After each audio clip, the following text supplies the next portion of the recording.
거대한 두 산 사이 협곡으로 들어가면 흰 빛으로 가득 찬 도시가 나온다. 검은 거인이 도시로 가는 입구 앞을 지키고 있으며 그 옆에는 낯선 모습의 새 조각상들이 잔뜩 늘어서 있다.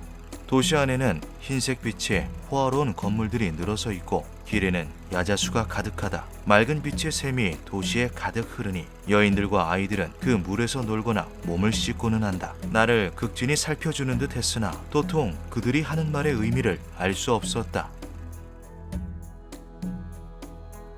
1481년 리비아의 벵가지, 에미르의 낙타 몰입군 중 한 명이었던 하미드 킬라가 엉망이 된 차림새로 집으로 돌아옵니다. 그는 아주 오랜 시간 실종된 상태였는데요. 죽은 줄로만 알았던 수아가 돌아오자 놀란 에미르는 그를 불러 어떻게 된 건지 이야기를 해보라고 하였죠. 하미르는 천천히 자신이 본 것에 대해 이야기하기 시작했습니다. 사하라 사막을 떠돌던 중 신비롭고 아름다운 오아시스를 보았으며 그곳에는 각종 금은 보화가 가득한 비밀스러운 도시가 존재한다고 말이죠. 20세기 초 이집트와 리비아 일대의 사막은 모래로 뒤덮인 미지의 세계였습니다. 잦은 모래 폭풍과 열악한 환경으로 인해 오랜 탐사를 이어가기 어려웠기에 사막의 개척과 수색에 무리가 있었던 건데요. 그럼에도 불구하고 많은 탐험가들은 수백 년이라는 세월 동안 그 넓은 사막을 헤매었습니다. 이는 아주 오래전부터 전해져 내려오는 전설 속의 오아시스 제르주라를 찾기 위해서였죠. 잃어버린 오아시스, 흰빛의 도시라고 불리는 전설 속 제르주라에 대한 언급은 13세기부터 확인할 수 있습니다. 기록은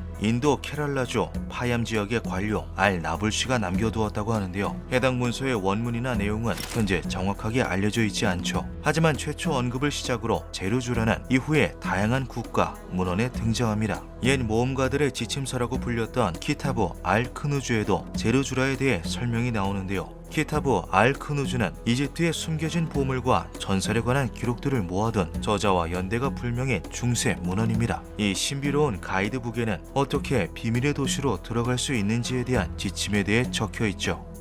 제르주라를 찾기 위해서 야자나무와 덩굴 그리고 흐르는 강을 쫓아 따라가라. 거대한 두 언덕 사이 서쪽으로 열리는 또 다른 계곡을 만날 때까지 물을 따라 걸어라. 계속해서 걷다 보면 제르주라의 입구가 보일 것이며 굳건히 닫힌 문을 지키고 서 있는 검은 거인들을 볼 수 있을 것이다. 문 옆에 조각되어 있는 새의 부리에 손을 뻗어 열쇠를 꺼내 당당히 문을 열고 들어가라. 그곳엔 이전에 본 적 없는 막대한 황금과 영면을 취하고 있는 왕족의 무덤들이 있다.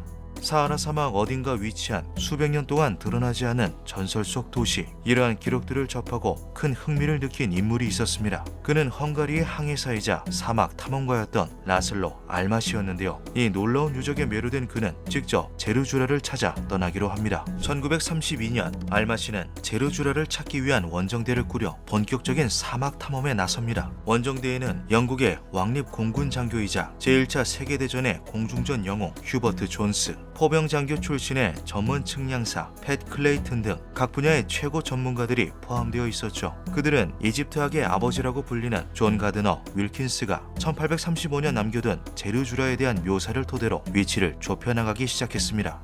파라프라와 바야리아 오아시스를 연결하는 길에서 서쪽으로 5일 동안 걸으면 야자샘과 세 개의 비옥한 계곡 그리고 백색빛의 유적들로 가득한 도시가 나온다.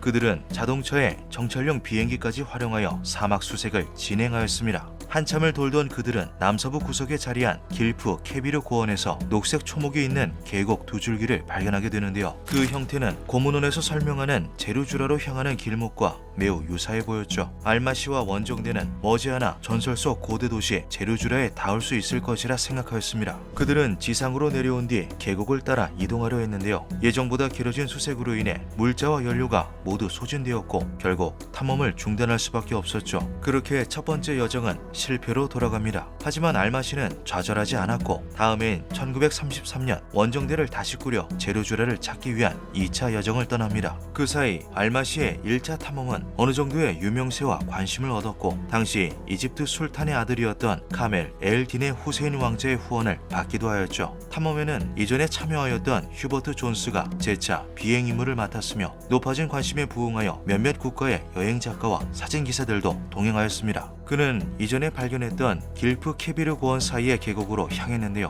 주변을 수색하던 원정대는 인근의 동굴에서 놀라운 것을 발견하게 됩니다. 그것은 동굴 벽과 천장에 잔뜩 새겨진 암각화였는데요. 이는 오래전 이곳에 사람이 살았었다는 명백한 증거이기도 했죠. 암각화에는 낚시를 하거나 수영을 하는 사람들, 주술적인 의식을 행하는 사람들, 여러 종류의 동물들이 그려져 있었습니다. 그중 알마시의 눈을 단번에 사로잡은 그림이 하나 있었는데요. 그것은 일반적인 사람의 2배 크기에 달하는 거대한 인간 암각화였습니다. 그는 이 그림이 제르주라의 입구를 지키고 있었다던 거인에 대한 묘사라 확신했죠. 주술을 행하는 모습 또한 더 크고 거대한 존재에 대한 숭배의식의 일환일 수 있다고 추측했는데요. 하지만 동굴벽에 있는 암각화만으로는 이것이 제르주라를 묘사한 것이라는 역사적인 증빙과 확신을 주기에 무리가 있었습니다. 알마시와 원정대는 약 300km가 넘는 사막을 수색하며 추가적인 유적과 기록들을 찾아내려 했는데요. 제르주라를 전설 속에서 현실로 데려올 수 있는 명확한 증거는 끝내 찾아내지 못하였죠. 그렇게 라슬로 알마시의 2차 원정은 소규모의 성과만 올린 채 오아시스를 결국 찾아내지 못하고 종료되었습니다. 1939년 알마시는 제르주라의 추적과 탐험 이야기를 담은 채 미지의 사하라를 출간합니다. 책에는 당시 원정대가 수색했던 곳의 실제 위치와 지명, 지도 등이 포함되어 있었는데요. 이것은 후에 많은 탐험가들에게 실제 지침서로 쓰이기도 했으나 제르주라는 현재까지도 그 실체를 드러내지 않고 있죠. 수백 년 동안 수많은 탐험가들이 찾아 헤맨 잃어버린 오아시스 제르주라. 하지만 도시의 유적으로 추정되는 그 어떠한 실체도 발견되지 않은 불가사의한 고대 도시. 이로 인해 일부 고고학 전문가들은 제르주라가 존재했다는 것은 전설에 불과하다고 이야기하기도 했습니다. 반면 몇몇 학자들은 제르주라는 이미 발견되었다고 주장하기도 합니다. 이는 리비아의 키레나이카에 존재하는 쿠프라 오아시스를 가리키는 것인데요. 그들은 그 연관성으로 쿠프라가 가지고 있는 고대 어원의 의미에 대해 덧붙입니다. 쿠프라는 고대 아랍어로 진실을 숨기는 사람들이라는 의미를 가지고 있습니다.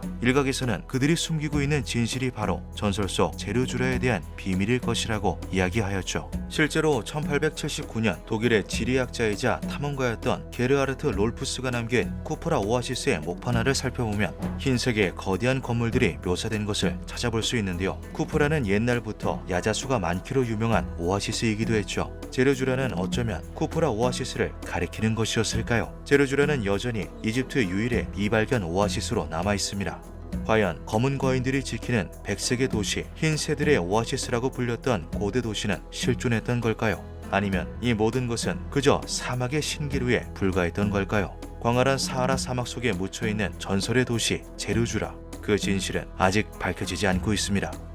기묘한 밤이었습니다.